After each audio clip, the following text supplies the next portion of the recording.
कविता जी, नए घर में आपका स्वागत है। आइए।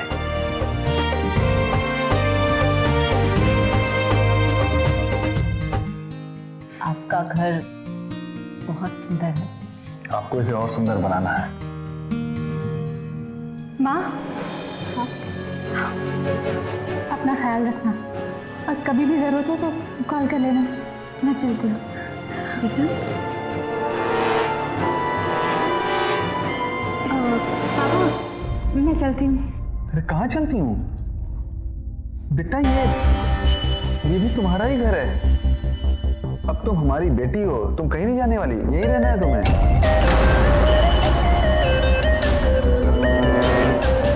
पर पापा, पर कुछ नहीं, तुमको भी यहीं पे रहना है। अरे पूरा परिवार मिल के साथ में रहेंगे बेटा। थैंक यू पापा। आपके आने से ऐसा लग रहा है मुझे मेरे पापा मिल गए। बेटा, मुझे भी तो एक बेटी मिल गई। अब ये फैमिली जाके कंप्लीट हुई है। चलो चलो चलो, आ जाओ।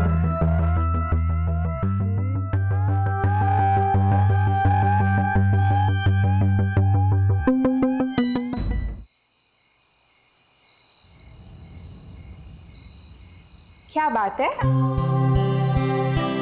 आज आपने बड़ी देर लगा दी आने। हाँ, आज काम बहुत ज्यादा था ऑफिस में। मैं पानी लेती हूँ।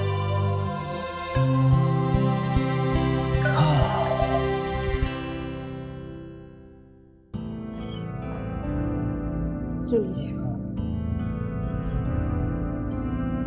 लाइए। सुनो, हाँ। मैं हाथ मुंह धो के आता हूँ, तुम खाना लगाओ। ठीक है? अच्छा सुनो ना, वो पापा जी ने खाना खा लिया? क्या हुआ, तुम चुप क्यों खड़ी हो? बोलो ना। सूरज पापा जी घर पर नहीं। पापा जी घर पर नहीं मतलब? मुझे तो लगता है वो आज भी वहीं गए। मुझे समझ नहीं आ रहा है पापा जी को हुआ क्या इस उम्र में। मुझे खुद समझ नहीं आ रहा, ये अचानक हो गया पापा जी को।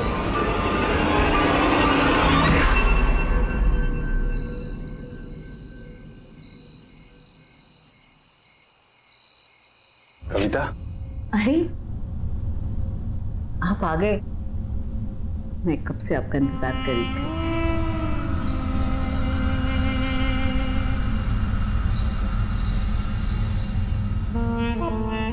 कविता, ये मेरी पत्नी के कंगन है, अब तुम रख लो। जी, ये मैं कैसे ले सकती हूँ? क्यों नहीं ले सकती? अब ये तुम्हारे हैं। जी जी, लेकिन रख लो ना कविता।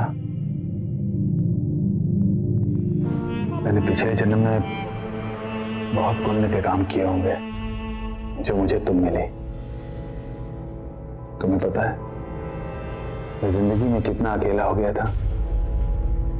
जी, अच्छे काम तो मैंने किए होंगे जो मुझे आपका साथ मिला। बस अब हम लोग जल्दी से शादी कर लेते। मुझे तो कब से उस दिन का इंतजार है। क्या हो अगर हमारे बच्चे हो गए तो? हम दोनों अपनी खुशी के लिए इस रिश्ते को एक नाम तो दे सकते हैं ना? पति पत्नी का नाम। जी। अच्छा, तुम्हारे पास उनके घर का एड्रेस है ना? हाँ, वो कुछ ही दूर पे रहती है। Ganesh villa, Savita colony, block B. Kavita Shukla नाम है उनका। मुझे जाना होगा वहां पे आज आमने सामने बात करनी पड़ेगी पापा जी से। मैं भी चलती हूँ। नहीं, तुम घर पे रहो, ठीक है? हाँ।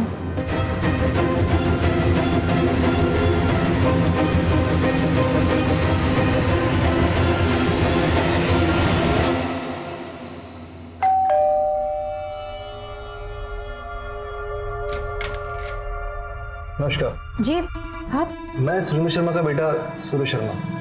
अच्छा, आइए आइए।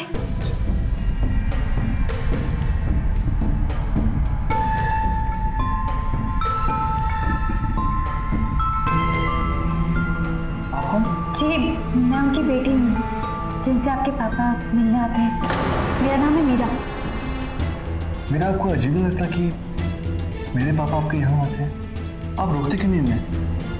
देखिए सूरज जी, ये उनकी अपनी मर्जी है और मैं किसी पर अपनी मर्जी नहीं थोपना चाहती। जब हम कुछ करने से पहले किसी की इजाज़त नहीं लेते तो मुझे नहीं लगता कि हमें अपने माँ बाप पर किसी तरह का प्रेशर डालना चाहिए। ये कौन है? ये मेरे पापा थे। सूरज,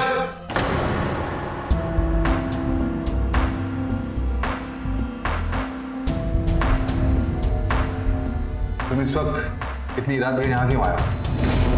पापा मेरे को लेने आए, घर चलिए। इस उम्र में ये सब शोभा नहीं देता और इन लोगों ने फंसाया आपको। सूरज, तमीज से बात करो, समझे? पापा आप तमीज की बात नहीं करें तो अच्छा है। आप घर चलिए, घर पे बात करते हैं। चलिए, और इस घर में आने की कोई जरूरत नहीं है, न जाने कैसे लोग हैं। चलिए घर चलिए।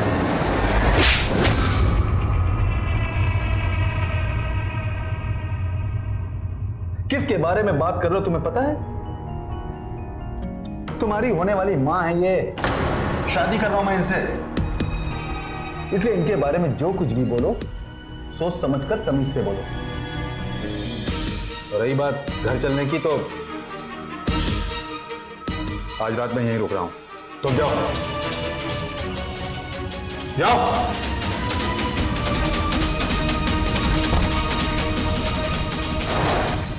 मैडम खाना बन गया है, मैं जाऊं? हाँ हाँ, तुम जाओ।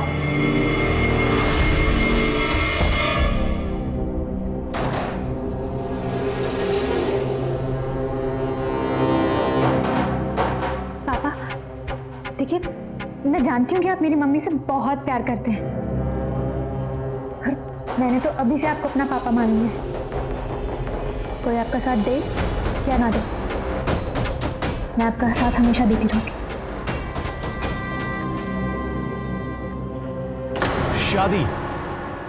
शादी जिंदगी का एक अहम फैसला होता है और उम्र के एक पड़ाव के बाद इंसान को किसी साथी की जरूरत पड़ती ही है। और सुरेंद्र शर्मा भी अपनी जिंदगी के इसी पड़ाव पर थे जहां उन्हें हर दिन किसी की कमी खल रही थी और वो कमी पूरी की कविता ने। लेकिन दूसरी तरफ सुरेंद्र शर्मा के बेटे सूरज का रिश्ते के खिलाफ होना कहीं ना कहीं सुरेंद्र शर्मा को खटक रहा था।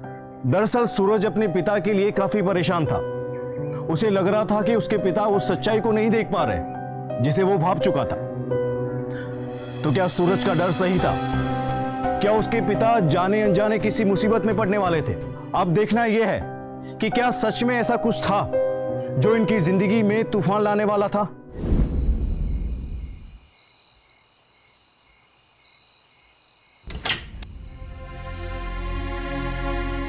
सूरज,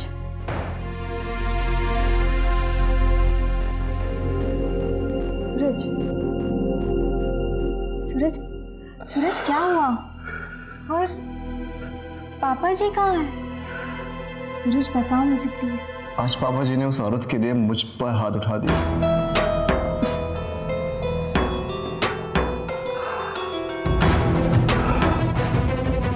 आज मुझसे ज्यादा वो अपनी होगी उन्हें। ये अचानक से कहां मिल गई उन्हें? मुझे कुछ समझ नहीं आ रहा ये हो क्या रहा है।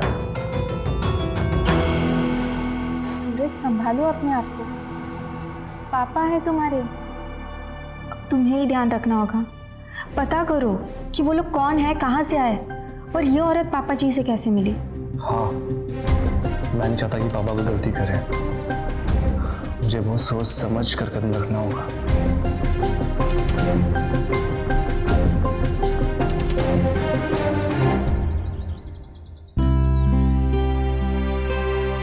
तुम्हारे साथ रहता हूँ तो वक्त का पता ही नहीं चलता है। मुझे भी जल्दी आएगा। हाँ,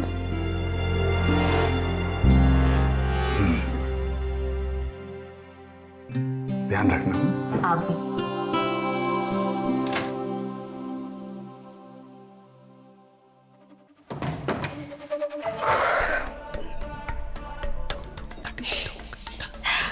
नहीं पापा तो काफी रोमांटिक है। चुप कर, रोमांटिक नहीं, इमोशनल फील लगता है। यार ये प्यार का नाटक कर करके तो मेरा सर दुख रहा है। अरे मुन्नी, एक चाय तो लेकर आ। ऐसे बुढ़ा झांसे में तो आ गया। नहीं करो, क्यों सोच रहे हो इतना? जो भी करना है फाइनल कर दो बस। मानो सारी बात। वकील साहब आए। अब चैप्टर 2 शुरू।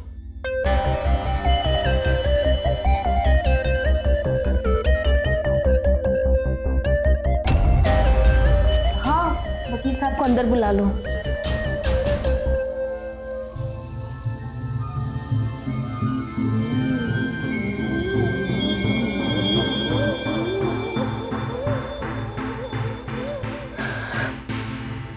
वकील साहब, अब उनके बिना मैं इस घर में नहीं रहना चाहती। मैं इस घर से बहुत दूर चले जाना चाहती हूँ। आप प्लीज इस घर को बिकवा दीजिए। एक बार फिर से सोच लीजिए आप। आपके पति रमेश जी ने बड़ी मेहनत से ये सारी प्रॉपर्टी बनाई थी। हमारे लिए भी बहुत मुश्किल है वकील साहब, लेकिन अब उनकी यादों के साथ इस घर में रहना मुमकिन नहीं। इस घर में रहते हुए पापा को भूलना बहुत मुश्किल है वकील अंकल। बस इसीलिए मम्मी इस घर में नहीं रहना चाहते। आप जितना जल्दी हो सके ये प्रॉपर्टी सेल करवा दीजिए। ठीक है, कुछ होगा तो बताता हूँ। फिलहाल मैं चलता हूँ। जी, बहुत बहुत धन्यवाद।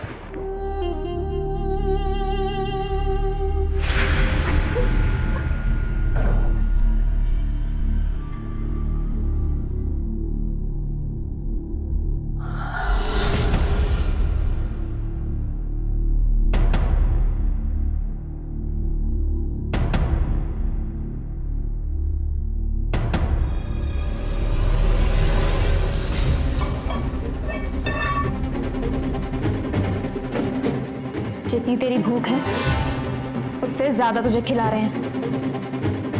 पकड़।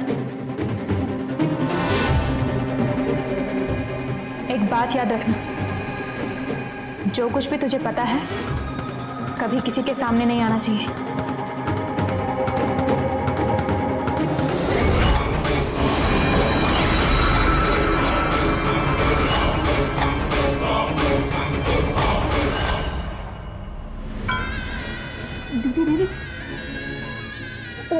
मैम साहब, तो इस वक्त यहाँ चल, अब आ ही गई है तो एक काम कर, फ्रिज में आइसक्रीम रखी, मेरे लिए लेकर। अरे चल ना, चल आइसक्रीम खाते, बहुत गर्मी हो रही है। चल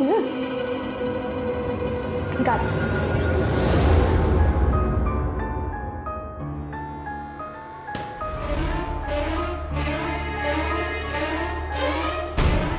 बहुत गर्मी हो रही है।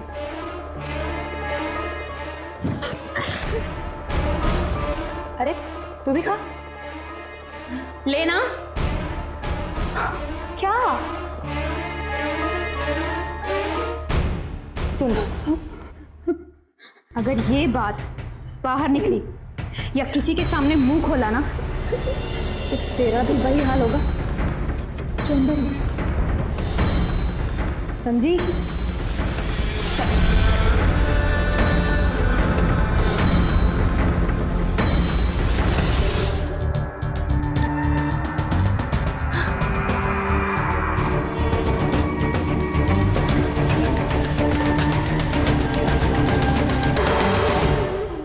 क्या हुआ? किस सोच में पड़ गई? कुछ नहीं। चल ठीक है, आज तेरी छुट्टी।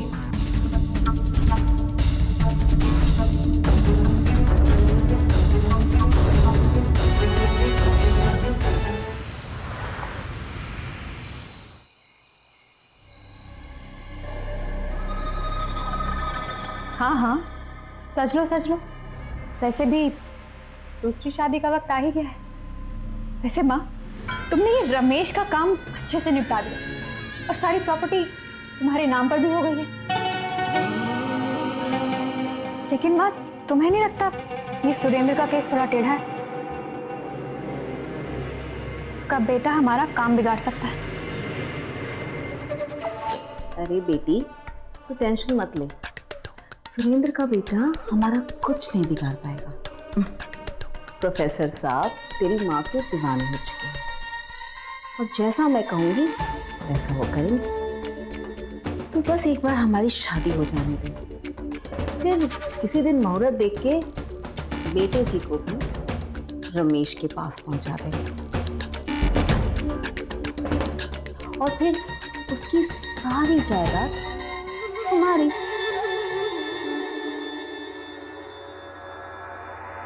देखो माँ, तुम्हें जो भी करना है इस प्रोफेसर के साथ ना जल्दी करो।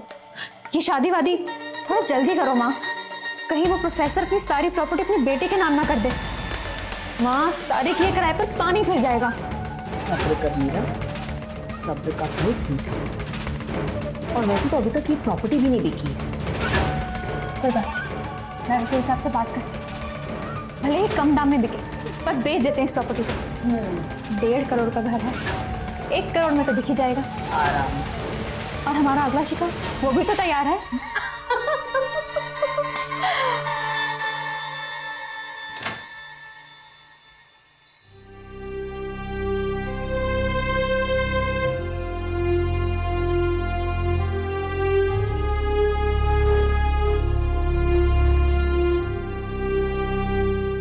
सूरज बेटा, जो कुछ भी हुआ होना नहीं चाहिए था।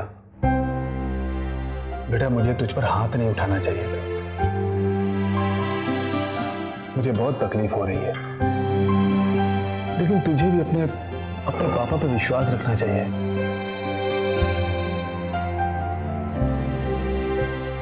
पापा जी, सूरज ने जो भी किया आपकी फिक्र में किया, उनका और कोई इरादा नहीं था। हाँ बहू, दरअसल मैं शादी करना ही नहीं चाह रहा था, लेकिन तेरी माँ के मरने के बाद मैं बहुत अकेला हो गया बेटा। अकेलापन बहुत बुरी चीज होती है, इंसान से जीने की इच्छा ही छीन लेती है। और फिर तू ऑफिस में बिजी रहता है और बहू भी अपने काम में बहुत बिजी रहती है, और फिर मुझे छोटी छोटी बातों के लिए बहू को परेशान करना बिल्कुल अच्छा नहीं लगता बेटा। इसीलिए मैंने सोचा अगर मैं शादी कर लूंगा तो सुख दुख बांटने वाला कोई आ जाएगा, एक साथी होगा जिसके साथ 4 बातें करके अपने सुख दुख को बांट सकेंगे।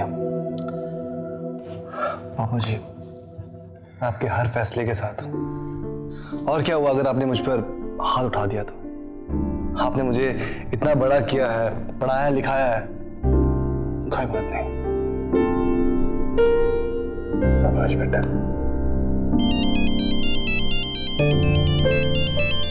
अच्छा, मेरा फोन है।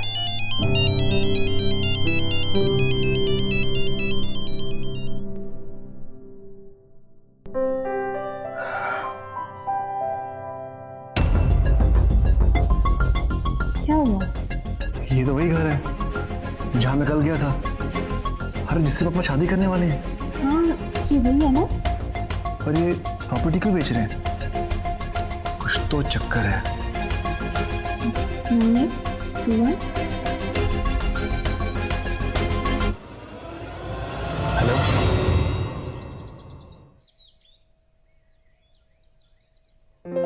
Hello sir. आइए आइए जी सर, मैं वो गणेश विला है ना, उसके बारे में पूछने आया हूँ। अच्छा, आप वो खरीदना चाहते हो? जी हाँ। देखिए, डील बहुत अच्छी है।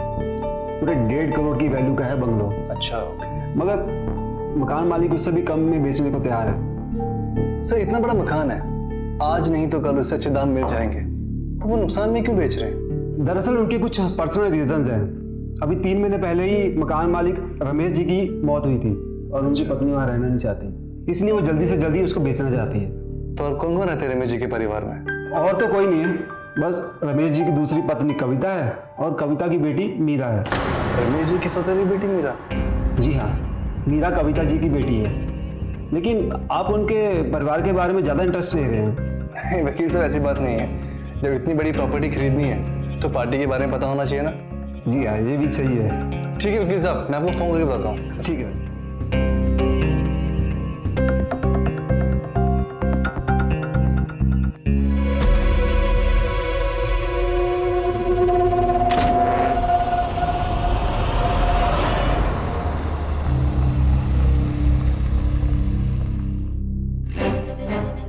ये यहाँ क्या कर रहा है?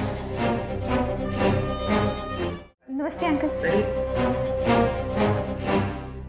अंकल, अभी आपके ऑफिस से जो बाहर निकले हैं वो कौन थे? वो कस्टमर थे, ऐड पढ़कर प्रॉपर्टी के बारे में पता करने आया था, लेकिन प्रॉपर्टी के बारे में कम, तुम लोगों के बारे में ज्यादा पूछ रहा था। तो मैं रमेश जी की सगी बेटी समझ रहा था। मुझे ना एक बहुत जरूरी काम याद आया है, मैं फिर आती हूँ। ठीक है, ठीक।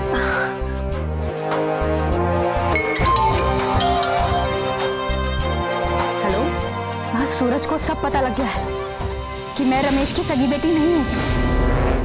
अब पता लग जाएगा कि इससे पहले भी आपकी शादी हो चुकी है। वो ये सब जाके वो सुरेंद्र को बता देगा माँ।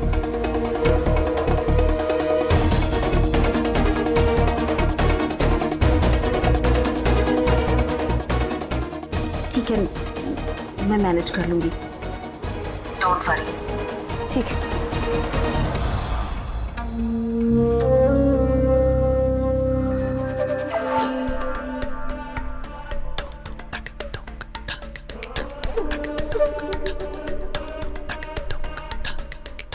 सुरेंद्र जी, मैंने आपको आज तक एक जरूरी बात नहीं बताई। हाँ बोलो कविता, क्या बात है? बात यह है कि मीरा मेरी सगी बेटी नहीं है। अच्छा, मैंने उसे गोद लिया है। मैंने आपको ये बात अब तक इसलिए नहीं बताई थी कि मुझे लगा आप कहीं मीरा के साथ सौतेला व्यवहार ना करें। बहुत कुछ सहा है उसने, बस प्यार ही चाहती है वो। मैं नहीं चाहती थी कि उसका पास्ट उसका भविष्य खराब करे, बस इसीलिए मैंने आपको ये बात नहीं बताई। अगर आपको बुरा लगा तो मुझे माफ कर दीजिए। नहीं कविता, इसमें बुरा मानने वाली कौन सी बात है कविता? अरे तुमने तो एक अनाथ लड़की को आसरा दिया, सहारा दिया। तुम्हारी ये बात जानकर मेरे मन में तुम्हारे लिए इज्जत और भी बढ़ गई है, प्यार और ज्यादा बढ़ गया है। सच? बिल्कुल कविता, पहले मेरा सिर्फ एक बेटा था, अब मीरा के रूप में एक मेरी बेटी भी है। मुझे पता था कि आप मीरा को अपनी सगी बेटी से ज्यादा प्यार करेंगे। बस आप अब जल्दी से मुझसे शादी कर लीजिए। बिल्कुल, अब हम लोग बहुत जल्द शादी कर लेंगे। मैंने सूरज से बात की थी, अब तो वो भी मान गया है। खुश? बहुत खुश। मैं आपके लिए चाय बना कर लाती हूँ, ठीक है?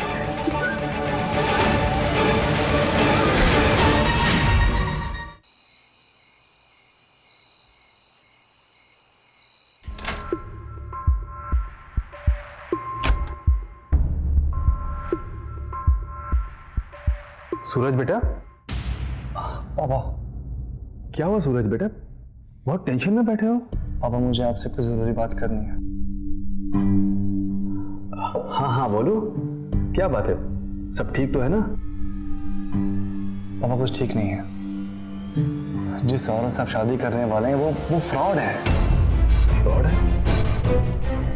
क्या बक रहे हो तुम? मुझे नहीं सुननी तुम्हारी बकवास। पापा, मैं कुछ समझाना चाहता हूँ आपको, प्लीज मेरी बात ध्यान से सुनिए। आप बैठिए ना प्लीज। बोलो। पापा, रमेश शुक्ला की मौत को सिर्फ 3 महीने हुए हैं और उस औरत को उसकी मौतों पे गम ही नहीं है। वो सब कुछ भुला के आप शादी करने को तैयार हो गई, आखिर क्यों? और वो घर जो रमेश शुक्ला ने अपनी मेहनती कमाई से बनाया, वो इतने सस्ते बेच रही है, क्यों? और पापा, वो मीरा, वो रमेश शुक्ला की बेटी नहीं है, वो कविता की बेटी है। पापा, आप समझ क्यों नहीं रहे हैं? मुझे वो लोग पसंद नहीं है। पता नहीं और कितने लोगों को उन्होंने बेवकूफ बनाया हो। बस, एक शब्द भी नहीं। उन लोगों की जासूसी करते हुए तुम्हें शर्म नहीं आती? मैं जानता हूं कि मीरा उनकी बेटी नहीं है, और यह भी जानता हूं कि उनके पति की मौत हो चुकी है। पति की मौत हो जाने से क्या वो जिंदगी जीना छोड़ दें, आगे बढ़ना छोड़ दें? मैंने सपने में भी नहीं सोचा था कि तुम ऐसे उनकी जासूसी करोगे। पापा तुम बीच में मत बोलो बहू। और बेटा, तुझे किस बात की चिंता है? इस घर की, प्रॉपर्टी की?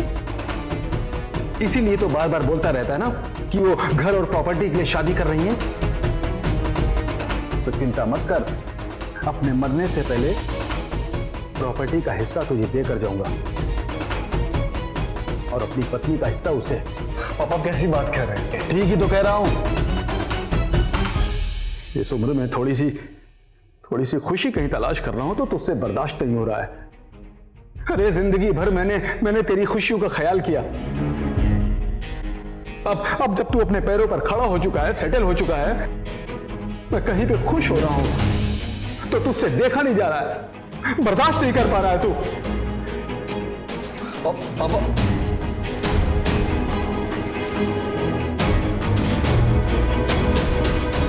आखिरकार सूरज का शक सही निकला। कविता और मीरा महज प्रॉपर्टी के लिए सुरेंद्र शर्मा के जज्बातों से खेल रही थी। सिर्फ इतना ही नहीं, इनका प्रॉपर्टी और पैसों के प्रति लालच इस कदर था कि उसे पाने के लिए इन्होंने किसी की जान तक ले ली थी। और अब खतरे की सुई सुरेंद्र शर्मा और उसके परिवार की तरफ तेजी से बढ़ रही थी, जिसे सूरज भाप चुका था, लेकिन वो चाह कर भी अपने पिता को समझा नहीं पा रहा था। कविता ने सुरेंद्र शर्मा को अपने जाल में इस कदर फंसा लिया था कि वो कविता के खिलाफ कुछ भी सुनना नहीं चाहते थे। दोस्तों, जहां विश्वास होता है वहीं विश्वासघात भी होता है, और ये विश्वास ही इस परिवार को एक बहुत बड़ी चोट देने वाला था, जिसका आभास सुरेंद्र शर्मा को नहीं हो रहा था। अब देखना यह है कि इस परिवार की जिंदगी आखिर क्या मोड़ लेने वाली थी।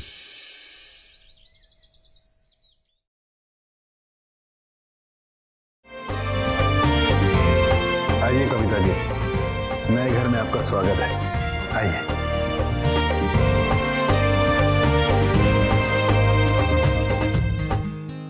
आपका घर बहुत सुंदर है। आपको इसे और सुंदर बनाना है। माँ, अपना ख्याल रखना और कभी भी जरूरत हो तो कॉल कर लेना। मैं चलती हूँ। बेटा, पापा मैं चलती हूँ। अरे कहाँ चलती हूँ बेटा? ये भी तुम्हारा ही घर है। अब तुम हमारी बेटी हो, तुम कहीं नहीं जाने वाली, यही रहना है तुम्हें।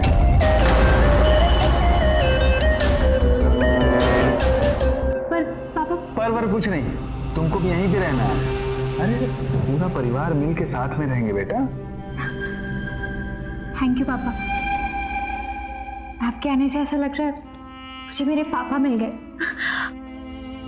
बेटा, मुझे भी तो एक बेटी मिल गई। अब ये फैमिली जाके कंप्लीट हुई है। चलो चलो चलो, आ जाओ।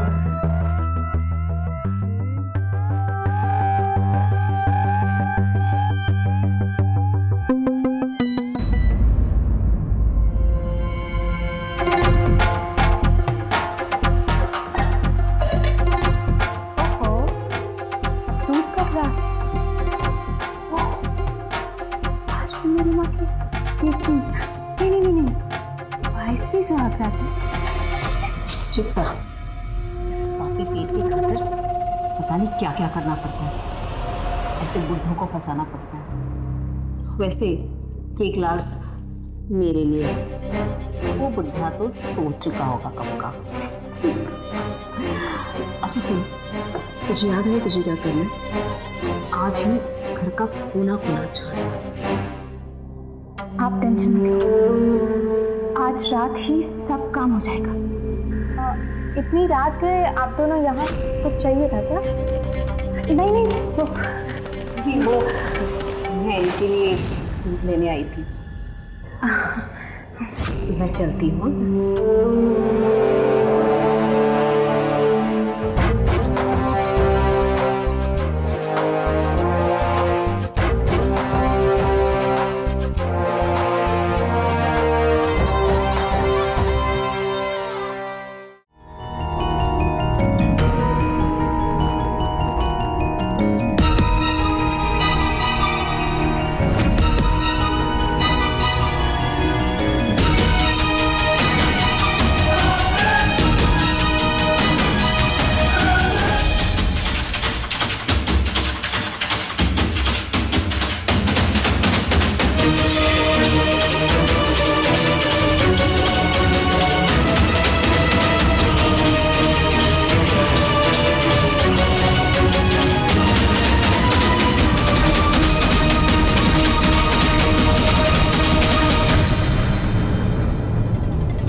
माँ, इस बुढ़े के नाम पे तो बहुत प्रॉपर्टी है, और जो इस बुढ़े का है वो आपका हो चुका है, और अब तो शादी भी हो चुकी है। जो कुछ करना है जल्दी कीजिए। कुछ सोचा है कि अरे भाई क्या सोचा जा रहा है? कुछ नहीं। वो मीरा कह रही थी कि वो ज्यादा दिन यहाँ रुकना नहीं चाहती, तो सोच रही थी कि दिल्ली जाकर एमबीए कर ले। तो हाँ हाँ, ये तो बहुत अच्छी बात है। अरे कहीं जाने की जरूरत नहीं, तुम यहीं से एमबीए करो, और ये घर भी तुम्हारा ही है। क्यों पापा? हाँ, ये भी ठीक है। मैं आज ही कॉलेज के पासपोर्ट्स लेके आता हूँ, जहाँ अच्छा लगे वहाँ अप्लाई कर दो। ठीक है। अरे आप लोग बैठिए ना, मैं चाय नाश्ता लेकर आती हूँ। हाँ, चाय की तो जरूरत है। बस आई।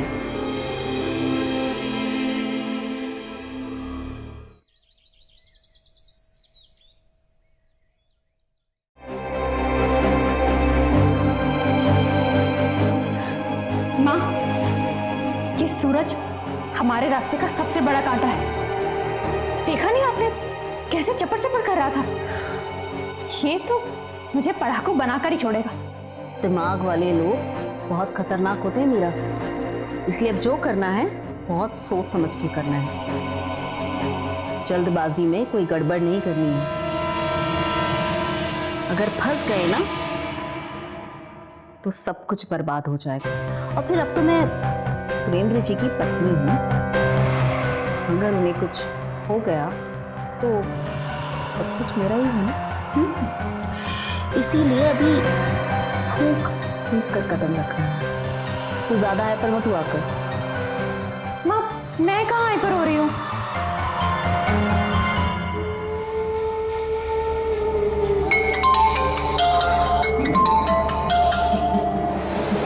ये मम्मी, हाँ ये मम्मी सुधरेगी नहीं। हेलो,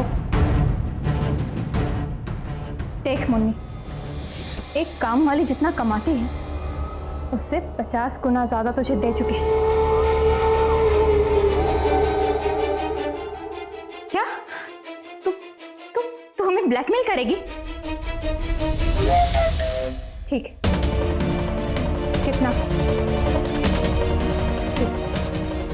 अगर दोबारा कॉल किया तो तुझे भी वहीं पहुंचा देंगे जहां पापा को पहुंचाया था। मिल मुझे शाम को। हाँ, मैं एड्रेस SMS कर रही हूँ। माँ, मुन्नी अपना मुंह खोल रही है, 2 लाख रुपए मांग रही है। देना पड़ेगा। ठीक है, देख ले तू अपने हिसाब से, लेकिन अगर उसने दोबारा पैसे मांगे तो? दोबारा पैसे मांगे तो जान से मार देंगे इसको। वैसे ही मेरा दिमाग घुमा हुआ है।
क्या मैडम, आप तो बहुत नाराज लग रही हैं। मैंने इतना भी ज्यादा तो पैसा नहीं मांग लिया आपसे।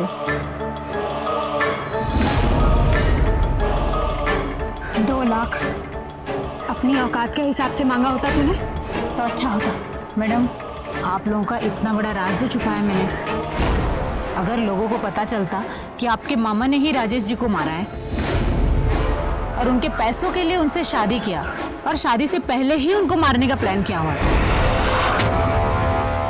तो आप लोगों का तो लेने के देने पड़ जाते।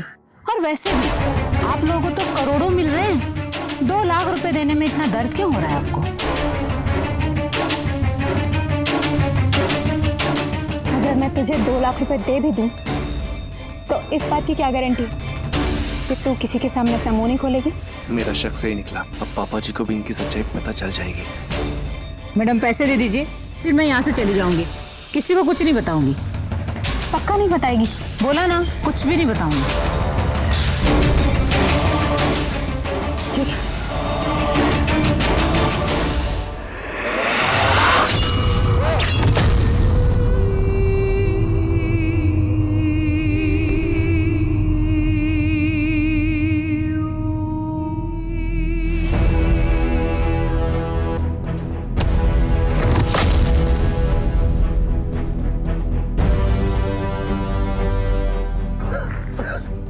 क्या हीरो जासूसी कर रहा था? तूने तो सब देख लिया। देखो मैंने तुम्हारा कुछ नहीं बिगाड़ा है, तुम्हारे सामने हाथ जोड़ता हूँ। इतनी आसानी से कैसे चली जाऊं? जो कुछ तेरे बाप का है अब वो सब हमारा है। और वैसे भी तूने मुझे मुन्नी का खून करते हुए देख लिया है बेटा, अब तो तुझे भी मुन्नी के पास जाना होगा।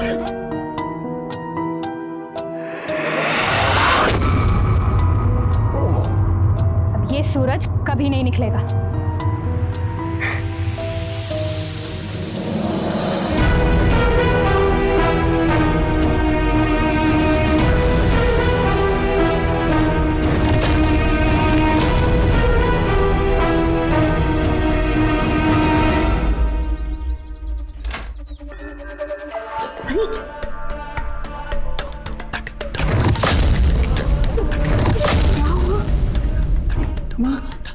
सूरज सूरज अस्त हो चुका है।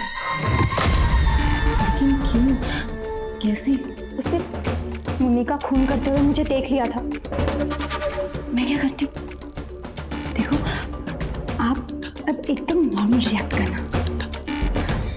हंगामा शुरू होने वाला है घर में।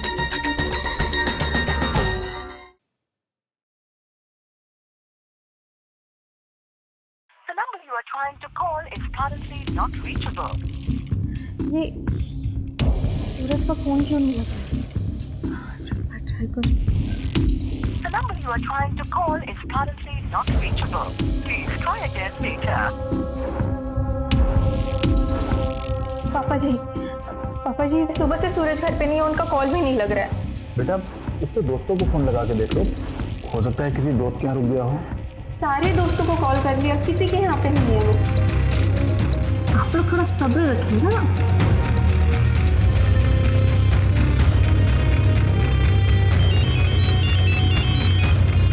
हेलो, मैं नरेश नगर थाने से इंस्पेक्टर बोल रहा हूँ। सूरज शर्मा की लाश मिली है। क्या? आप लोगों को उनकी बॉडी परसों पोस्टमार्टम के बाद मिल जाएगी। आप लोगों को थाने आना पड़ेगा कुछ पेपर वर्क करने। क्या हुआ? बेटा क्या हो गया? तुम रो क्यों रही हो बेटा? अरे क्यों रो रही हो, बताओ ना क्या हुआ? सूरज नहीं है। ये सब क्या हो गया?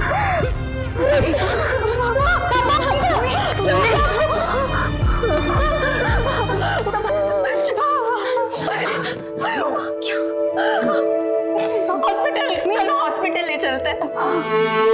मम्मी हॉस्पिटल ले चलते हैं।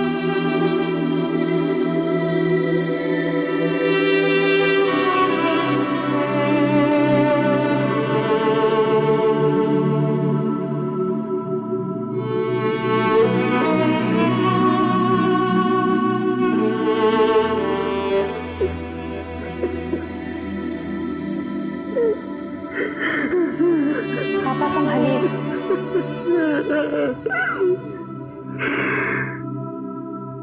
मैं कितना भागा बाप हूं बेटा।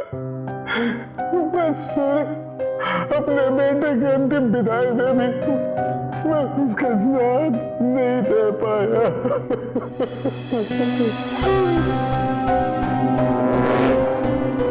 पापा, आप अपने आप को दोष मत दीजिए। पापा, वैसे भी आपकी तबीयत ठीक नहीं है, आप अपनी सेहत का ख्याल रखिए। पता नहीं भगवान ने इतने अच्छे बेटे को इतनी जल्दी क्यों उठा लिया। चलिए अब आप थोड़ा आराम कर लीजिए। पापा आइए।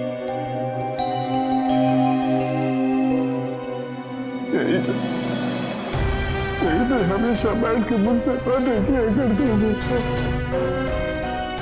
अब कभी बात नहीं कर पाएगा। चलिए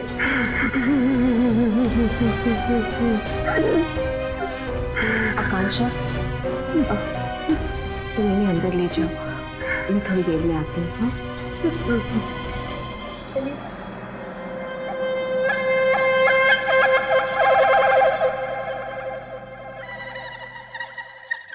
बुढ़ा तो हार्ट अटैक से भी नहीं मरा, अब क्या करें?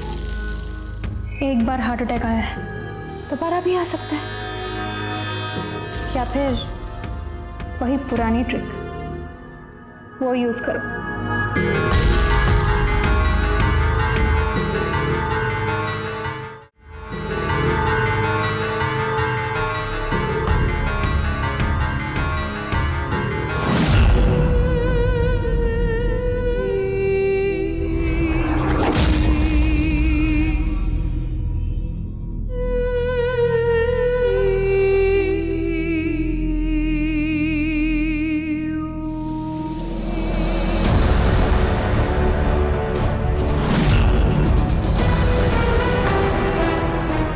मेरे पति सही कहते थे, तुम दोनों फ्रॉड औरतें हो। अब मेरे पापा को मारने चली हो पैसों के लिए? ऐसा नहीं होने दूंगी। चल यहाँ से निकल। छोड़ मुझे, छोड़ मुझे।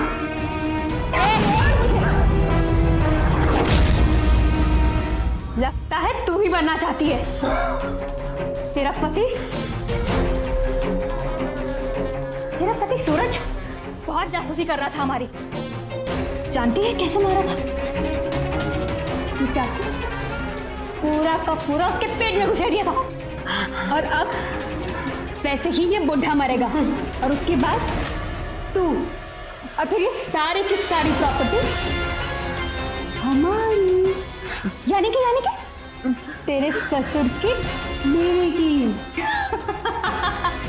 क्यों माँ? बिल्कुल बेटा, बहुत दिनों से ये नाटक चल रहा था, अब तेरी और बुद्धि की मौत पे इस नाटक का क्लाइमैक्स रहा। चल बेटा, नाटक करते हैं। रुक जाओ।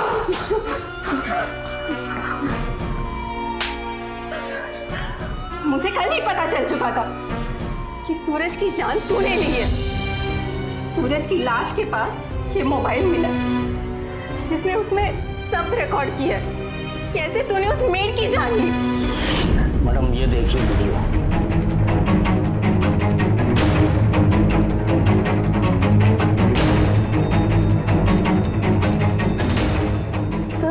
सर ये लड़की तो हमारे ही घर में है। हमारे पास खाली मीरा के खिलाफ सबूत है, उसकी माँ कविता के खिलाफ। हमें इन दोनों को रंगे हाथों पकड़ना पड़ेगा, तो ये खेल जारी रखना पड़ेगा। इसके लिए हम आपके घर के आसपास रहेंगे, और ये माँ बेटी जरूर कोई ना कोई हरकत करेंगे, लेकिन आपको चौकन्ना रहेगा। ये रहा सबूत। इंस्पेक्टर साहब, ले जाइए इन दोनों को। हवलदार, ले चलो। हाँ, ठीक है। बेटा सूरज,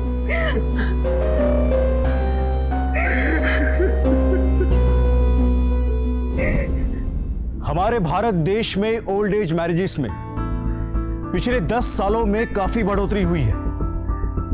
किसी भी उम्र में शादी करना बिल्कुल भी गलत नहीं है, बल्कि हर इंसान को जिंदगी के खास पड़ाव पर एक साथी, एक लाइफ पार्टनर की जरूरत पड़ती ही है, लेकिन शादी जैसा फैसला बहुत ही सोच समझकर करना चाहिए, खासकर जब बात बुजुर्ग की हो, क्योंकि कौन किस मंशा के साथ आपकी जिंदगी में आना चाहता है इसका पता करना बेहद ही कठिन है। इसलिए जरूरत है सतर्क रहने की।